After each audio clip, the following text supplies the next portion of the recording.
सरफराज पंत ने बचाया बाकी 5 फ्लॉप ने मरवाया टीम इंडिया की जीत और हार का नया समीकरण आया। बेंगलुरु टेस्ट में अभी तक हमने क्या खोया क्या पाया, इस पर बात करते हैं। देखिए, टीम इंडिया अब जहां पर खड़ी है यहां से अभी भी पॉसिबल है। यहां से टीम इंडिया जीत भी सकती है, हार भी सकती है और मैच ड्रॉ भी हो सकता है। लेकिन चौथे दिन हुआ क्या क्या है, सबसे पहले मैं आपको ये समझा देता हूं।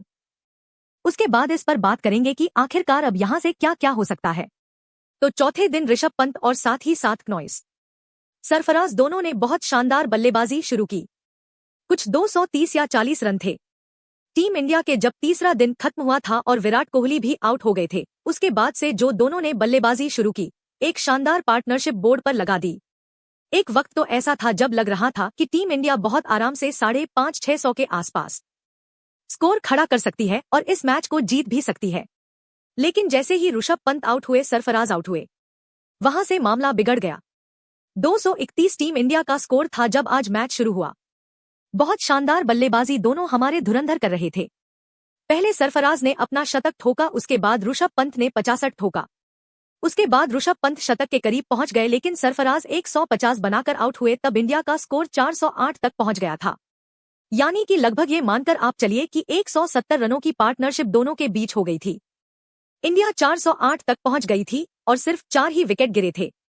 यहां से भी अगर टीम इंडिया 520, 26 या 556 तक भी पहुंच जाती तो 200 रनों की लीड इंडिया के पास हो जाती, जो कि पॉसिबल दिख रहा था। लेकिन फिर लगभग तीसरी रन जुड़े थे। ऋषभ पंत 99 के स्कोर पर आउट हो गया। टीम इंडिया को 433 के स्कोर पर पांचवा झटका लगा। अभी कुछ नहीं बिगड़ा था। 433 पर 5 से हम अभी भी आराम से 550 तक पहुंच सकते थे। लेकिन उसके बाद शुरू होते हैं हमारे फ्लॉप खिलाड़ी के एल राहुल साहब, जडेजा साहब, अश्विन साहब, इन सब ने मिलकर टीम इंडिया के लुटिया डूबा। जो स्कोर एक वक्त पर 403 पर सिर्फ 3 था, मतलब एक तरीके से 408 पर 3 था, वो 462 पर 10 हो गया। सोचिए आपको कहा जाएगा कि आज 403 रन है और सिर्फ 3 ही विकेट गिने, यहां से कितने बन जाएंगे? 2:18। आप सोचेंगे यार 7 विकेट हाथ में अभी भी है, 2 सेट बल्लेबाज खेल रहे हैं यार, यहां से तो कम से कम 550 बन जाएंगे। और कहां 550 और कहां 450, बहुत फर्क होता है भाई। और यही मैच का फर्क रहा। नॉइस ऋषभ पंत और सरफराज ने तो इंडिया को बचाया। दोनों ने अच्छी पारियां खेली। एक ने 150 बनाया, एक ने एक तरीके से 100 बना दिया, शतक बना दिया। लेकिन उसके बाद चाहे के एल राहुल हो, चाहे रविंद्र जडेजा हो, चाहे अश्विन हो, कुलदीप हो, बुमराह हो, सिराज हो, सबने मट्टी परित कर दी और टीम इंडिया 462 रनों पर ऑल आउट हो गई। और न्यूजीलैंड को 107 अनोखी दरकार है। पूरा दिन उसके पास है।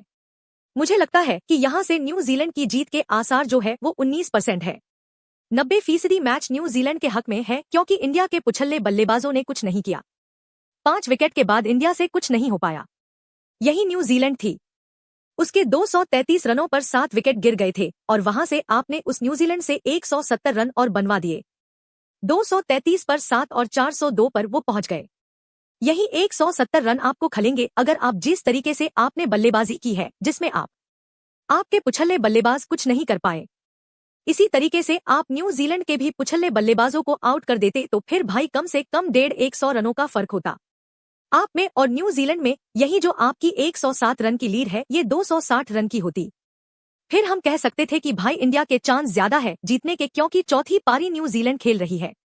नॉइस लेकिन क्योंकि अब 107 रन है, विकेट भी बिल्कुल ठीक है, तो मुझे लग रहा है कि यहां से न्यूजीलैंड के 19% चांसेस है। इंडिया का लगभग 10% चांस तभी है जब शुरुआत में ही कुछ 1-0, 1-2, 2-0 रनों के अंदर 4 या 5 विकेट न्यूजीलैंड के गिर जाए, थोड़ा प्रेशर आ जाए, कुछ चमत्कार हो जाए। अब चमत्कारी टीम इंडिया को यहां से जिता सकता है। और एक आसार और है, क्योंकि आज जब दिन का खेल खत्म हो रहा था, बारिश हो गई थी। अगर कल के दिन भी पूरे दिन बारिश हो जाती है, जैसे पहला दिन धुल गया था, कल के दिन भी पूरा बहुत ज्यादा बारिश होती है, धुल जाता है मैच, तो फिर यह मैच बच सकता है, तो फिर ये मार्च ड्रॉ हो सकता है और इंडिया बच सकती है। नॉइस कम से कम यार हार से तो सही है ना कि ड्रॉ हो जाए, आपको 6 पॉइंट तो मिल जाएंगे। WTC में थोड़ा तो फायदा होगा, लेकिन हाँ सोचना पड़ेगा इंडिया को अपने बल्लेबाजी पर की।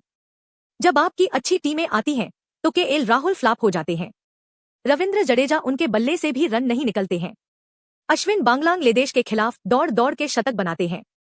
अच्छी टीम आ जाती है तो अब आज देख लीजिए न्यूजीलैंड के खिलाफ वो भी फ्लॉप रहे। बल्ले से भी तो इन लोगों को थोड़ा सोचना पड़ेगा कि भाई तगड़ी टीमों के खिलाफ भी थोड़ा प्रदर्शन करके आप दिखाइए, तभी आप मैच विनर प्लेयर्स कहे जाएंगे। बहुत बहुत शुक्रिया इस रिपोर्ट को देखने